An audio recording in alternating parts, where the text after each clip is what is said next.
Do you know that throughout history, Russia has relied on General Winter as its most reliable ally? Those legendary cold waves that froze Napoleon's troops and stopped Hitler's armies have long served as the Kremlin's ultimate shield.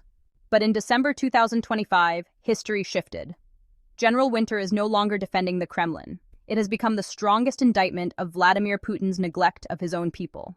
Today, while missiles rain down on the Ukrainian steppes, another quiet but deadly war is unfolding deep inside Siberia. There are no enemy soldiers in this conflict. Instead, there are exploding boilers, frozen pipelines, and cities thrown into total darkness. As Putin pours billions into war to expand his influence, millions of Russians are left without electricity or heating in minus 32 degrees Celsius temperatures. From Angarsk to Kazan, from the Baikal Highway to Vladivostok, Russia is experiencing the worst infrastructure collapse of the modern era.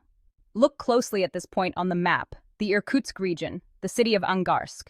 This is supposed to be the industrial core of Siberia. Today, it looks more like a survival outpost than a functioning city.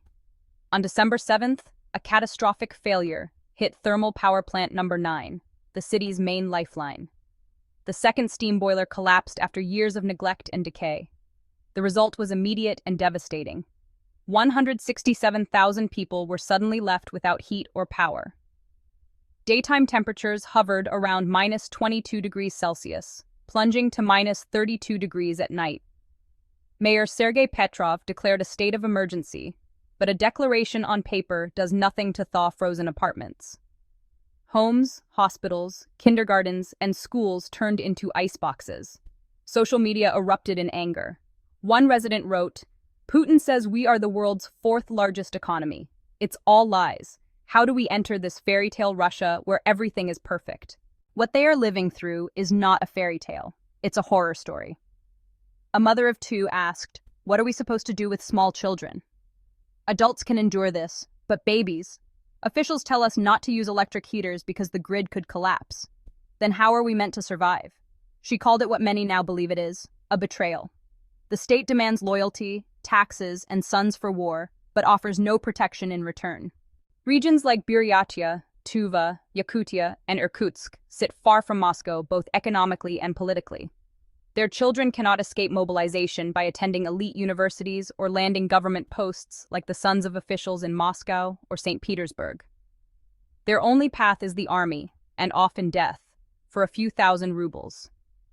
In 2022 alone, at least 9,000 men from Siberia were sent to fight in Ukraine. That figure comes from official records, but the real number drafted in the years since is unknown. What matters more than the statistics is how these men were sent. Most were not volunteers. They were pressured by Kremlin decrees, local officials, and sheer desperation.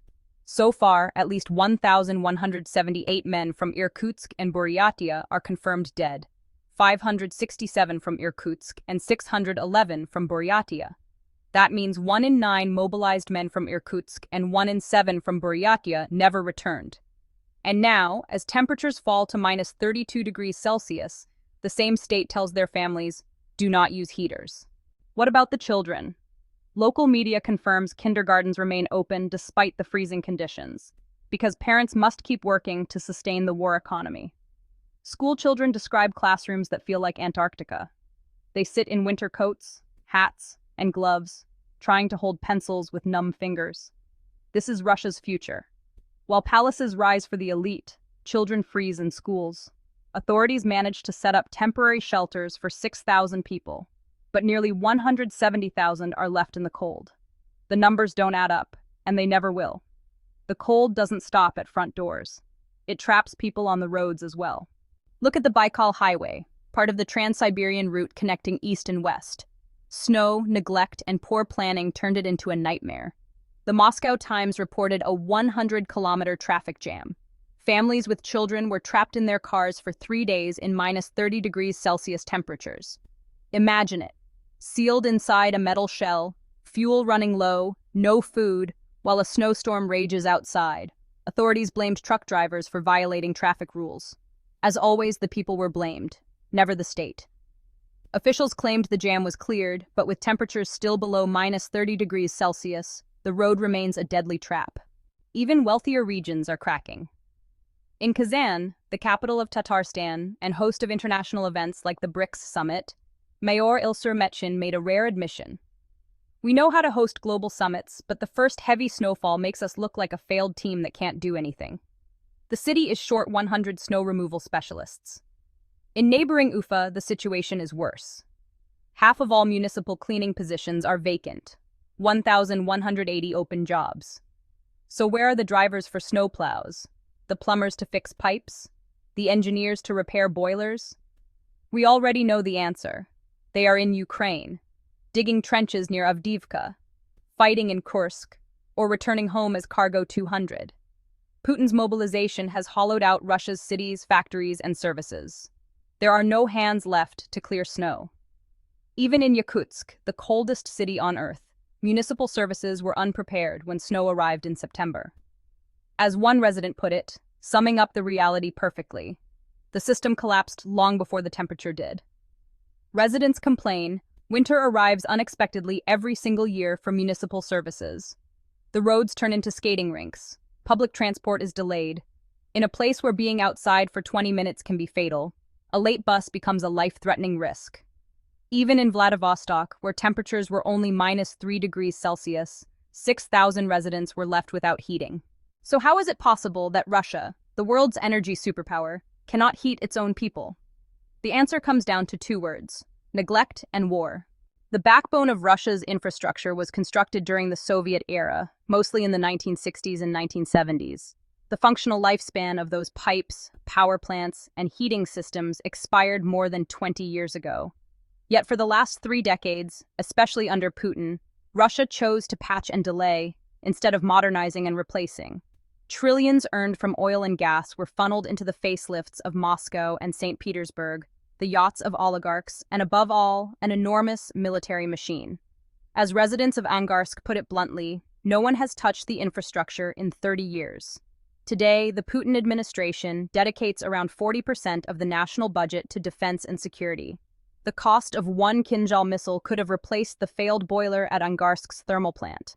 The money spent on missiles launched at Ukraine could have fully modernized Kazan's snow removal fleet. But the Kremlin made its choice. While Putin deliberately targeted Ukraine's energy infrastructure to freeze its cities, he ignored the rot spreading through Russia's own systems.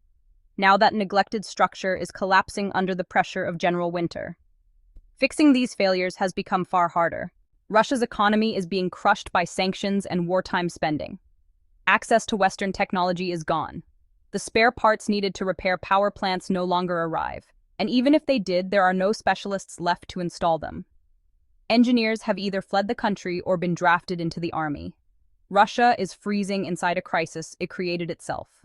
An interview with exiled Novaya Gazeta, given by a mother of 2 from Angarsk, captures the national mood. Last year we lived without heating for 3 days at -50 degrees. What are we supposed to do with small children? Adults can endure it. But children? Authorities tell us not to use electric heaters. I even sent a petition to Vladimir Putin. So what was Putin doing as all of this unfolded? He claimed Russian forces were holding the strategic initiative and ordered operations to continue, according to plan. Putin is attempting to export Russia's suffering onto Ukraine. If Russia freezes, Ukraine must freeze too. Charter 97 interviewed political scientist Vladimir Fesenko, and his analysis is, honestly, chilling. He explains that Russia is no longer randomly striking power stations. Their real targets are transmission substations. Why does this matter? Because half of Ukraine's electricity comes from nuclear power plants. Russia knows it cannot bomb a nuclear reactor without triggering World War III. Instead, it attacks the cables connecting reactors to cities. If electricity cannot leave the plant, the reactor must shut down. It is a technical checkmate designed to throw 40 million people back into the pre-industrial age. And it actually goes even deeper. For the first time, Russia is systematically targeting underground gas storage facilities. Fesenko reveals a disturbing detail. Moscow knows exactly where to strike because it built them. When the Soviet Union constructed these pipelines decades ago, the maps were classified. Today, that old knowledge is being used to destroy Ukraine's heating system. Putin wants to break Ukraine's will. He wants to recreate the winter of 2022, when cities lost power for days. But he overlooked one factor: adaptability. Ukrainians have developed what Fesenko calls generator entrepreneurship. These days, nearly every cafe, dental clinic, and bank operates its own power source. The grid has become decentralized. You can shut down a main switch, but you just cannot shut down a million generators. In Kyiv apartment buildings, residents leave survival kits inside elevators in case neighbors get trapped during outages. This really echoes the spirit of London during the Blitz. Bombs fall, but people do not surrender. They organize. Ukraine is not sitting in the dark waiting. It is striking the source of the problem, the Russian oil industry. While Putin attacks civilian heating, Ukraine attacks the regime's wallet. New data reveals a striking outcome. Since early 2025, Ukraine has damaged at least 13 major Russian oil refineries. By October, 21 of the 38 largest facilities had been hit. Roughly 40% of Russia's refining capacity is now offline or impaired. This is the boomerang effect. Russia tried to freeze Ukraine. Instead, Ukraine burned Russia's revenue. Oil and gas exports have dropped by 26%. Gas supplies are at their lowest level in half a century. And now the West is, well, closing the loop. The United States has imposed direct sanctions on Lukoil and Rosneft. The European Union is debating a total ban on Russian energy by the year 2027. The Kremlin is losing the one thing it needs to wage war: money. Europe still pays Russia about $1.35 billion per month, but that number keeps shrinking. And with every refinery fire, Putin has less product left to sell. So, step back and look at the picture we've assembled. Security forces evacuate ships. Doctors are overworked. Oil workers, the regime's cash source, go unpaid. Refineries burn, and in the darkness, Ukraine's resolve holds firm. This is no longer resistance. It is the final stage of systemic collapse. Vladimir Putin wanted to be remembered as the man who rebuilt the Russian Empire. Instead, he is overseeing the liquidation sale of the Russian Federation. The silence inside police stations. The rage inside frozen apartments in Angarsk. The fires inside refineries.